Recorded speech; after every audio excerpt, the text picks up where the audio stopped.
All right, I think it's on. I think we're on live. It's a beautiful sunny day. It was snow on the mountains a week ago, freezing at night, burnt our bougainvillea bush over here, and with frost. Anyway, today it's going to be 80. Nice, perfect weather this time of year when it hits this. Love it for the next 2 months, hopefully.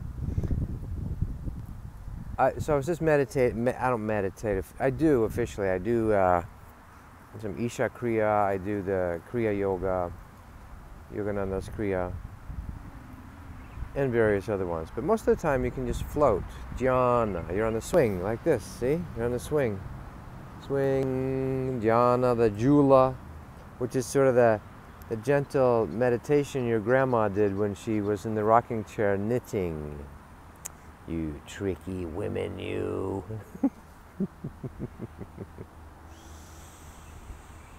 Full conscious breath in through the nose, slowly out through the mouth. Settle down, settle in. I am rooted, I am connected. My tailbone talks to the center of the earth. My tree of life talks to the sky. I feed the sky into the earth into the sky. I think we have the final video clips done for Tree of Life Breath. Tree of Life Breath meditation. The Tree of Life meditation coming up. So I was just feeling forgiveness. I was feeling the fighting, the duality, the monsters that I've been fighting. Really, they're all thought forms. A la Blavatsky's stuff, the Theosophical Society. They're all thought forms, Ledbetter. We create thought forms. Are they real? Yeah, it's as real as anything else, right? There's a thought form, and then you can collapse it into materiality. Collapse the time wave of morphic energetic fields into physicalizes. Open, says me. Abracadabra, what I say becomes true. I think it's ancient Aramaic or something. So we create with our thoughts, and then when we add voice power to it in an aligned pillar of fire, this is how I saw it, we materialize, we manifest it. Man, I'm sorry, don't get all politically correct. I mean, whoa man, woman, manifest, manifest. I fasten it into physical materiality, manifest.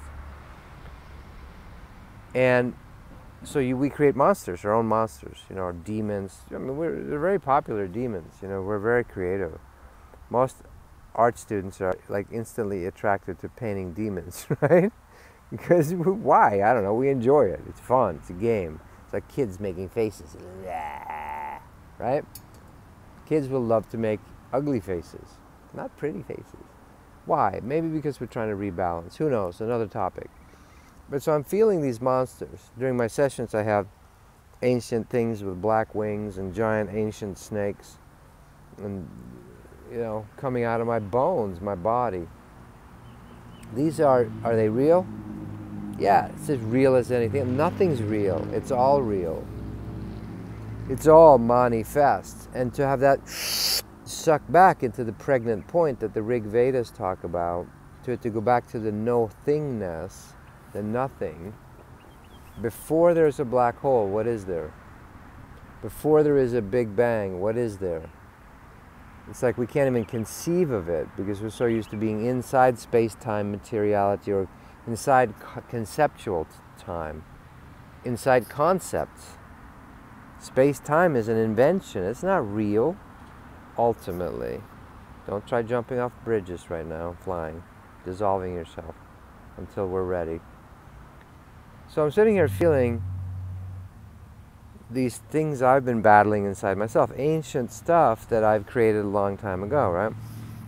Well, you're the source of it, so it has to come back to its source. It's got a homing beacon to find itself back to you. Winding my way back to you now. All things recollapse back into you.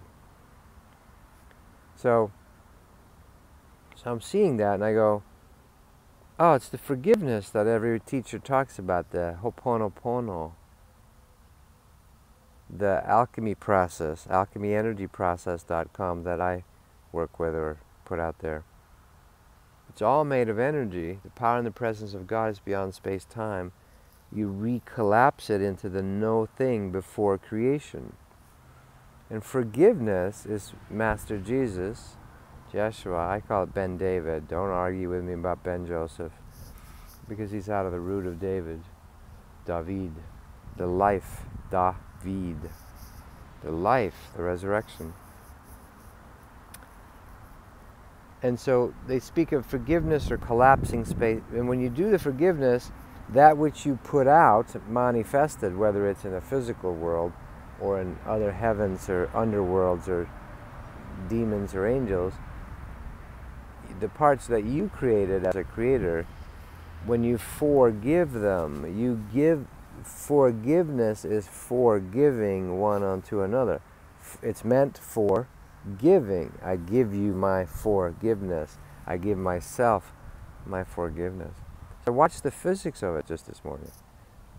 When you do the forgiveness space, it literally collapses boxes of spatial holodeck realities that we've created.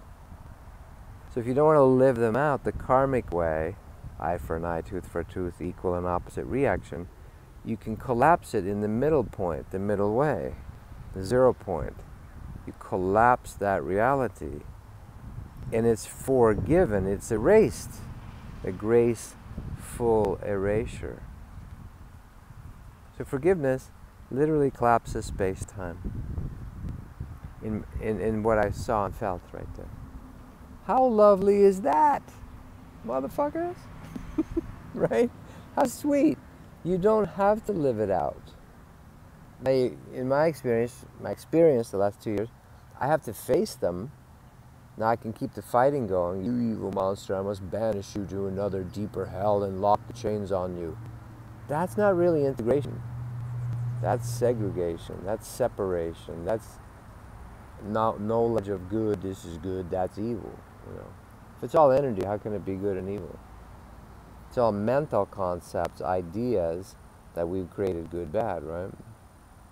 It's all energy moving. Maybe the masters and God and the awake ones, the beautiful many awake trillions of souls, see it all as energy moving. Nature certainly seems to do that. When Gabby kills a citrus rat over here under the grapefruit tree, there's nothing evil happening. It's a form transformation when you view it from that point. Years ago, God told me, go get a snake. And I would feed it live mice because it was all so yogi and sweet and nice. And that's where he said, watch what's actually happening. Be with it. The store, they said, buy these frozen mice. I'm like, what? No. And I'd watch the process of him catching the mouse, suffocating, or, constricting it, and swallowing it. And at a certain point, I could see it as most of what we humans do is we project onto that process our own fears of death and cruelty and so forth. What's actually happening, that's not what's happening. What we project on it. There's something else happening. Anyway, so when we collapse with forgiveness, with acceptance, with Ho'oponopono, you can erase thousands of lifetimes of, quote, karma or built up experience that got arrested development. So that's what I was doing this morning. I go, do I really have to live that out? But don't worry, you can't fool Mother Nature and you can't mock God, the universe, or fool yourself. If you have beliefs about it, you can't outwit, outsmart, outplay the universe. You can't outwit, outsmart. You can't survive. You're going to die to yourself, to your larger unified self. Beautiful. Forgiveness. I give forgiving one unto the other. I forgive myself. I forgive you. This collapses all the drama and karma, the sins, the karma, etc. How beautiful is that? Lovely. All right. Much love. If you like these videos, if they're helpful, you can donate and help me. I'm not doing sessions anymore. I can't do it. Spirit told me you need yourself too much trying to push into helping and fixing people's whatever. So it's told me you can't do that. It's an old over-helping savior crapoloff that I had, or I was on a mission. I can't do it anymore. So you can go to tobiaslars.com. There's a donate button. Appreciate it. Thank you very much.